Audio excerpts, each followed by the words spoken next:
Tolerance ranges of species. Life is found almost everywhere on Earth, but it is not distributed evenly around the planet. Different species are found in different areas. Some species have overlapping ranges, others do not. Each species has a set of environmental conditions within which it can best survive and reproduce. Not surprisingly, those conditions are the ones for which is best adapted. Many physical, abiotic, which are non living, factors influence where species live, including temperature, humidity, soil, chemistry, pH, salinity, and oxygen levels. Just as species have geographic ranges, they also have tolerant ranges for abiotic environmental conditions. In other words, they can tolerate or survive within a certain range of a particular factor, but cannot survive if there is too much or too little of the factor. Take temperature, for example. Polar bears survive very well in low temperatures, but would die from overheating in the tropics. On the other hand, a giraffe does very well in the heat of the African savanna, but would quickly freeze to death in the Arctic. This example points out an important aspect of tolerant ranges. Different types of organisms, different tolerant ranges for the same factor.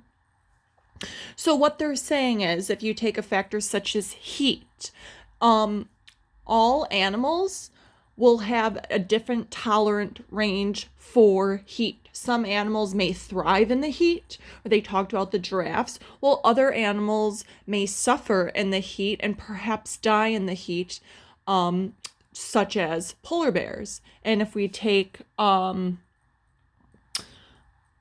saline, salt water. You can think about certain fish that live in salt water. They can tolerate the salt water. However, if you take a freshwater fish and you put a freshwater fish in the salt water, that species of fish would cease to exist because it is not able to tolerate or handle that salt water. And in fact, the tolerance range of a single individual may change over time. Individuals of certain species of salmon, for example, start life in a freshwater stream, migrate out to the open ocean, then come back to their home stream to reproduce. The salmon tolerates huge changes in salinity, salt content of various waters it passes through its journey, and also experiences many changes in water temperature. So just through that, salmon can tolerate the changes of fresh water to salt water, and they can also tolerate the changes in water temperature. Another important aspect is that all organisms have tolerance ranges. Microbes, fungi, plants, and animals, including humans. While humans' technology has allowed us to live and work in more extreme environments, humans still freeze to death, die from heat stroke, drown, suffocate, and die from exposure to acid or lack of fresh water to drink. Our protective technology and our tolerance for too much or too little of these factors only goes so far. Beyond the tolerance range, we cannot and do not survive.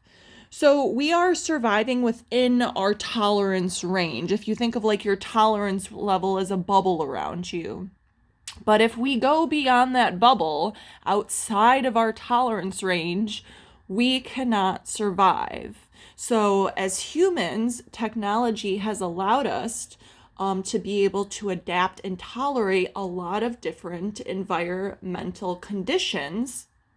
However, if that technology were not around, our tolerance levels would be very different. Think about if you didn't have a home or shoes or clothes or a grocery store to go to or an app to order Grubhub, okay? So those all fill in, make our tolerance bubble larger and larger and larger, that we have all that readily available. However, if you take that away, we don't have anything. Biologists are frequently interested in studying and understanding the tolerance ranges of different species for different environmental factors. If you draw a graph of how many individuals in a population live under which part of the range to any given factor, you almost always get a bell-shaped curve. We talked about that last time, that bell-shaped curve. Take a look at the two tolerance range curves shown below. The horizontal axis, so the axis going across the screen at the bottom, could be any one of the abiotic factors. So those are non-living things, environmental conditions. Think about heat, think about humidity, all those things, climate. But for now, let's say it is for oxygen levels in freshwater lakes. If you are studying a particular species of fish, let's say the black-stripe top minnow, you could go out and measure the oxygen level of every lake where you find the top minnow and also count how many top minnow are in each lake. When you make a graph of your data, it might look like graph 1. This graph 1, is telling us that the majority of the top minnows live in the middle part of the oxygen range. That's where the curve is the highest. As you move from the middle part to the lower oxygen levels to the left or to the higher oxygen levels to the right, the curve is not as high, and there are fewer individuals that live in lakes that have extremely lower or higher amounts of oxygen. And if the oxygen level is extremely low or high, it is beyond the tolerant ranges of the species, and no top minnows live in those lakes. So it's kind of like Goldilocks and the Three Bears, right?